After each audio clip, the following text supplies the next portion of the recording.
Well, it looks like my best comic book haul ever video just met its match. And it's this one right here. What is up, guys? Welcome to the Paper Chase channel. My name's John. I make comic book content, haul videos, tips, tricks, all kinds of stuff that is useful information to anybody in the hobby. So if you are interested in something like that, please consider subscribing. And the best way to support this channel is by hitting the like button, engaging in the comment section down below. Okay, we have an incredible comic book haul video today. You probably saw the thumbnail. I was like, that looks like some pretty good stuff. Well, it is. This one is very, very good. And I don't know. I'm making it harder for me to top the previous hauls because they've been really great lately. So if you want the full backstory on where these books came from in detail, you can check out the original part 1, we'll call it, of this video. But nonetheless, this is some acquaintances that I have through my actual business, not comic book, my real business, and some construction real estate stuff that I do. And they basically cut me some great wholesale prices on them. And so this is my second haul, and wait till you see what we got in here. As always, I'm going to do my best to give you the information that I know about the books and why maybe I got them. We'll talk about books that are key issues, some stuff that I think should be graded, and if you see anything or if I am incorrect in anything that I'm saying, please feel free to comment down below and help spread the knowledge on all of these books we're going to talk about today. All right, so first things first is just a little, we'll call it B-roll footage, proof that I was there actually digging. I'm not just buying all these books on eBay and just to make YouTube videos. That would not be cost effective in the least bit. So here's some B-roll footage. Waiting outside, round 2. Gotta love it.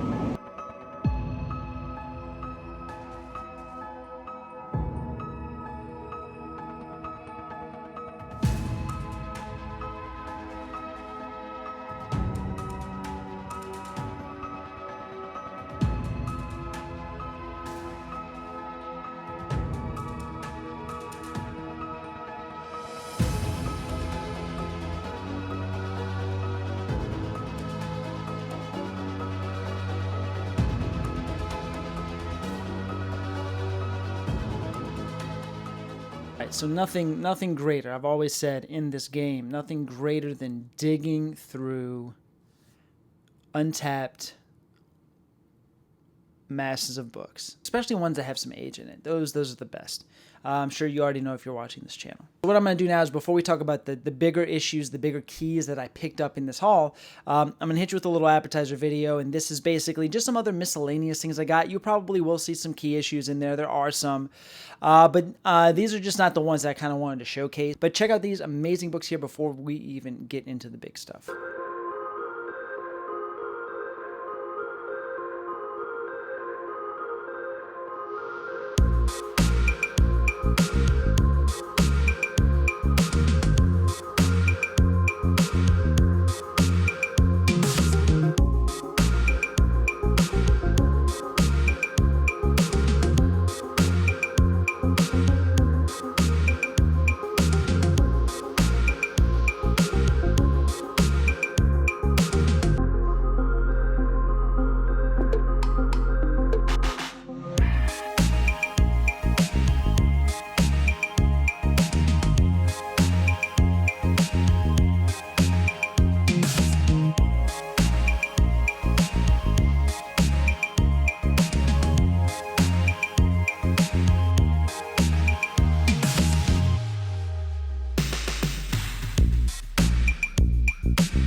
All right, that was the pregame. Time for the main event. Let's talk about some issues that are just more notable. I'm just going to start hitting you with issues here. Picked up this Daredevil issue number 37. Incredible Doctor Doom Daredevil cover. Strange Tales number 81. Incredible Jim Starlin cover. This is actually the second appearance of Gamora. Thor 165. First appearance of him who becomes Adam Warlock. And these are, these are a respectable shape. This one's probably in like a 7.0 range. Silver Age, really a 6.0 and higher in Silver Age is pretty respectable. A lot of Bronze Age stuff in this collection here. And Invaders 1 had a few of those, so I snagged one of them. Now, this was an incredible surprise. I got 3 issues of this. So, like, again, they have tons of multiples of things, and so I do grab some multiples of certain books, which you'll see. But this is Astonishing Tales featuring Kazar and Doctor Doom. So, yeah, not a crazy issue, maybe a $20 book in decent condition. I grabbed 3 of them. Well, last night, bagging and boarding them, come to find out, this one's a double cover. And for me personally, I've grown to like double covers more than I've liked Mark Jewelers. I used to love Mark Jewelers, but for some reason, not anymore. And I think double covers are way more rare than Mark Jewelers. Actually, I'm pretty certain that double covers are more hard to find than Mark Jewelers. So I think I'm a double cover lover, I guess you could say. Yeah. So Mark Jewelers, if I have any Mark Jewelers variants, unless it's super high grade, probably won't get graded. I'll probably just, pass them along But very, very cool to see that. And again, with some more double issues or multiple issues, I did grab 2 more copies of Avengers Annual 10, first appearance of Rogue. Thor 154, Incredible Jack Kirby cover.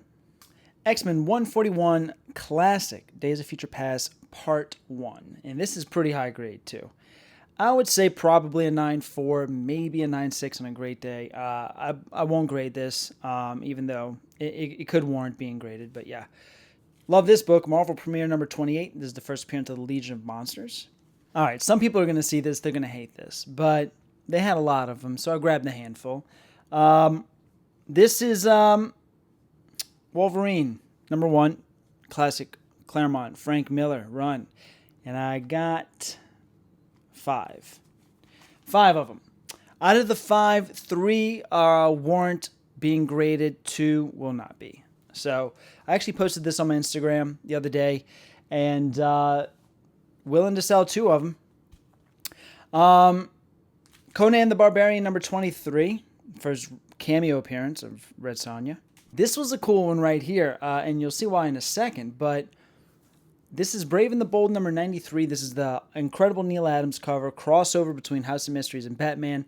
Now, there are 2 variants of this. There is a regular variant, and there's an error edition. The variant edition, actually, the only way you can find out is if you go to, I believe it's called the insignia on the interior panel, the information about the comic. It says, instead of Brave and the Bold, Brave and the Bold. And so I was like, yeah, there ain't no way that this is that. And so, sure enough, opened up, and it was. So this is the error edition of that book.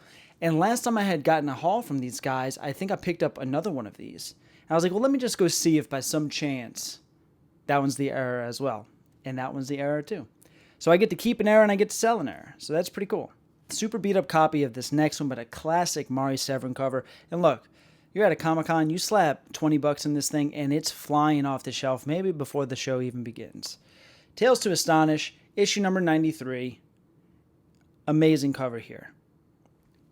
A pricier book in mid to high grade, but this is like probably a 1.5. Next up, Forever People number 1, first appearance of Darkseid, or is it Darkseid? I don't know. Let's just say Darkseid. Very cool book. Never run into that book before ever. First time. Then we had Strange Tales, issue 180, first appearance of Gamora. Moving on, we got X-Men 141. Now, what am I talking about?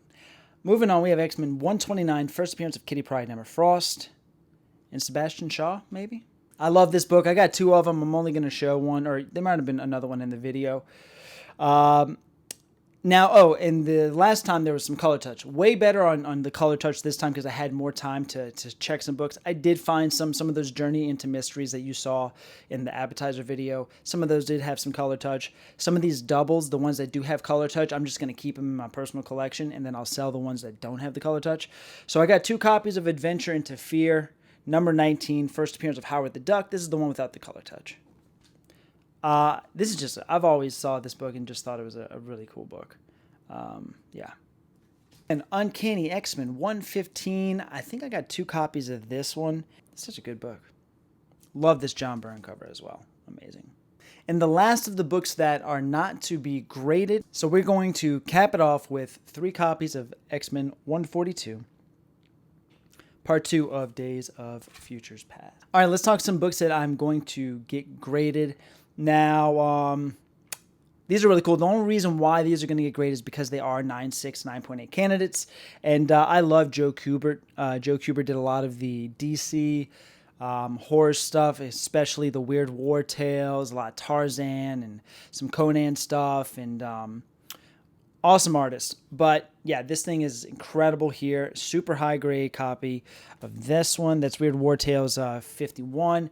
And then this one here, Weird War Tales number 104. And then this amazing cover here, man. It's got one spine tick by the staple that almost is a slight, small tear. Other than that, would have been a 9.8 all day. Now, this is a Bernie Wrightson cover. This is House of Mystery 255. Look at this. Cool Bernie Wrightson. That's my favorite artist, I think, in comics, is Bernie Wrightson. So, still definitely worth grading. I mean, your gothic DC horror, anything really 9.2 or higher is almost worth a grade. You're almost at $100 value at anything that. So like a lot of my personal collection, the stuff that I try not to sell unless I have to, lies within a lot of horror stuff and hard to find high grade horror. That's really what I love a lot. House of Mystery 259 is another one. This is a 9.6, 9.8 candidate. And that's Joe Giordano, I believe, is the artist on that one. No, Dick Giordano. And he also did this one as well. This is a really cool cover. This is one of those ones, man, with the trade dress kind of messes it up. But if you just look at the art, it'd be really cool. I bet you the original art, the OA of these covers here, I bet you are amazing. That would be some insane finds. All right, moving on to a little sexy time covers here. This is an amazing run. I mean, this is an amazing issue, amazing cover, very cool. I think very underrated as well. But this is a 9.8 candidate all day. This is Alien Worlds number 1. Look at this, awesome cover, very cool. This is a Chiodo. Chiodo is the artist on this. These are very cool. So the last time I had this haul video similar, there was a Star Reach issue done by Jim Starlin that was pretty hard to find. It was a 4th printing, and really, really great, out of the blue kind of obscure book that there's not a whole lot of. So this time I ran into some more Star Reach, and I grabbed 2 more issues. And the artist on this one, number 2, Neil Adams. And this thing is very high grade. This is a 9.6, 9.8 candidate. And the census count on these for CGC is super, super low. So I don't know if that's because people are just not grading them because they don't want to. I mean, it's a gorgeous book. It's a gorgeous Neil Adams cover. I'm going to show this again. It looks way better in person. Or do they, those books are probably off at not very high grade, is my thoughts. And then this one, number 3, is Star Reach number 3. This one is a Frank Brunner cover. Amazing Bronze Age artist too. Did a lot of great covers in Doctor Strange. For Doctor Strange, amazing artist. All right, 4 more books, and these are all going to get graded. This one right here, I knew it was high grade when I picked it up, but I didn't realize how high a grade it was until I got home and I took it out the bag and evaluated it. This is a 9.8 candidate, and this is a pretty nice book in a 9.8. This book got stupid big during COVID. This is Giant Size Defenders issue number 3. First appearance of Korvac. And yeah, hopefully that thing hits a 9.8. That would be insane. Okay, this one right here is very, very cool. So I bought a couple of Star Wars issues from Volume 1. And, I'll just show it to you. Star Wars number 1. A nice high-grade copy. Definitely in the 9s. I'd say probably like a 9.0, 9.2. And I do have some of these already, but this one right here, you can see there's a signature on the top, and that signature is Spencer Wilding. And Spencer Wilding, if you're not familiar, plays the body actor. He is the body actor for Darth Vader in Rogue One, which contains probably the greatest hallway fight scene of all time. I would almost even say it inspired hallway fight scenes after that. Every good action star kind of wants their own hallway scene. And that Vader scene is just incredible. So he's the actor. He signed this. I know this is real, and I know he signed it because he was at 2 Comic-Cons recently closer to us and was signing books there. And the guy also had a video of him signing it. So I know it's legit. So I will send this in to get graded and verified by JSA. And then I'll probably sell my other Star Wars ones that are, in a little bit lower grade and not signed. I think this is really cool. And then, these last two, it's a toss-up on which one's my favorite for these last 2 books. I know you saw one of them in the thumbnail, but this one right here, I tried to buy last time, and he saw it when he was going through what I picked out, and he saw the cover, and he's like, I don't want to sell it. He's like, I love this cover too much. He's like, I said, look, of course, man, they're your books. You do whatever you want. So don't feel like you have to sell it just because I picked it out. I said, hold on to it, keep it, put it on a shelf in your room and look at it for a few weeks. And next time I come back, if you're ready to sell it, sell it. Well, this time I came back, it was in a box. He didn't even have it out displayed, which is fine. We all get it. We've all been there. But the book that he's talking about is Iron Man and Submariner #1. Amazing. Gorgeous. I mean, this has got to be one of my favorite Silver Age comic covers of all time. It's got to be. Got to be. And it's probably it's in decent shape. Probably about an 8.0, I think. So definitely worth a grade. This actually precedes Iron Man 1 and Submariner #1, if I'm not mistaken, for their first solo issue. So, yeah. And then last, but definitely not least, you saw the thumbnail. I didn't think he was going to sell this one to me. I didn't think he was going to let me buy this one. But he did. This is Amazing Spider-Man, issue number 50. We all know this book. Classic John Romita cover. First appearance of the Kingpin. I actually read through this book last night, and one of the things that I love most about comic books is not the stories. The stories are hit or miss for me. It depends. Some are great, some are okay, some are not good at all. But what is consistent with comics, what I see more than anything, is the rich history, the inception of all of these amazing characters in pop culture. Love the history behind comics, and the art. I love the comic book art style of all as it's evolved from its earliest years, especially from your Matt Baker and your Johnny Craig and Frank Frazetta, all of those early guys, all the way up to your Todd McFarlane's and Mark Spears. So I really do love the art and the history the most. And flipping through this, the smell of the pages, reading through it, very, very cool. And, this is a classic, a pure classic, no color touch whatsoever. Grade-wise, you're probably looking at a 4.0. I can see it even getting a 3.5, but I think a 4.0 is a safe guess on this. And, happy to have it. Of course, we don't talk price. I promise you it was an insane deal. Just, I don't know, pick a number in your head. Very, very good deal. Still planning on helping these guys sell some books. Kiss Comics, I'm helping them sell some books, some live sales on here. So just get ready for a lot of live sales on Instagram and whatnot and YouTube for amazing books coming up because a lot of people need to move a lot of books. And we're all ready to just get them going. So make sure you subscribe, hit the bell notification so you know when these sales happen. Follow me on Instagram. Check out this video here if you want to see this collection from Kiss Comics and the sales that's going to be going on there. That's going to be great. It's getting harder and harder to top the hauls I've had in the past 2 months. But we're always going to try. See you on the next page.